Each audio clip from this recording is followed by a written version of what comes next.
আলেম কিন্তু শুধু লয়, আলেম ফের তিন প্রকার। আমি বলি একটা হচ্ছে সরকারি, একটা দরকারি, আর একটা হচ্ছে তরকারি। একটা সরকারি, সরকার যেদিকে ঘোরায় ওদিকে আলেম ঘোরোয়, আছেন এরকম। আর একটা গোল আলু, যখন যেদিকে পানি হয় সেদিকে তখন ছাতা ধরে, এটা হচ্ছে তরকারি। আর একটা হচ্ছে দরকারি, ওকে ভালো ভালো জায়গাতে, দরকারের জায়গাগুলোতে তাকে পাওয়া যায়, ঠিক কিনা? উনি সব জায়গাতে যান না। এজন্যে এগুলো হক্কানি আলেম নয়। হক্কানি আলেম হচ্ছে কলিজার মধ্যে সব চাইতে ভয় থাকবে রবের, ঠিক কিনা? আল্লাহর ভয় কলিজার মধ্যে নিয়ে দিন প্রচার করবে, কোনো মানুষকে পরোয়া করবে না, কোনো মানুষের ভয়ে কথা দমে রাখবে না। হক্কানি আলেম বাংলার জমিন আছে না নাই? ছিল না। হক কথা বলার কারণে চোখের পানি ফেলতে ফেলতে দেশের মাটি থেকে তাকে মালয়েশিয়া চলে যেতে হয়েছিল। আল্লাহ রাব্বুল আলামিন চোখে আঙ্গুল দিয়ে দেখিয়ে দিলে, আলেমদের চোখের পানি ফেলবি, 5 বছর পর ডবল শক্তি নিয়ে আমাদের আজহারি সাহেব বাংলার জমিনে ফিরেছে।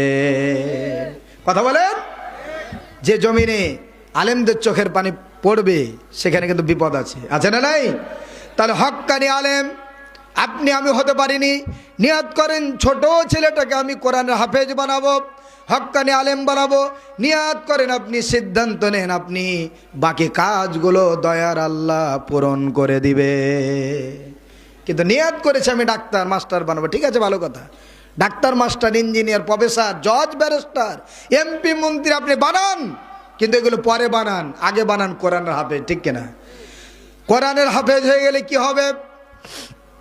কোরআনের হাফেজ হয়ে গেলে সে যখন অফিসের চেয়ারে বসবে, কোরআনের হাফেজ হয়েছে, কলিজার মধ্যে ভয় আছে, দুর্নীতি ওই অফিসে করবে না।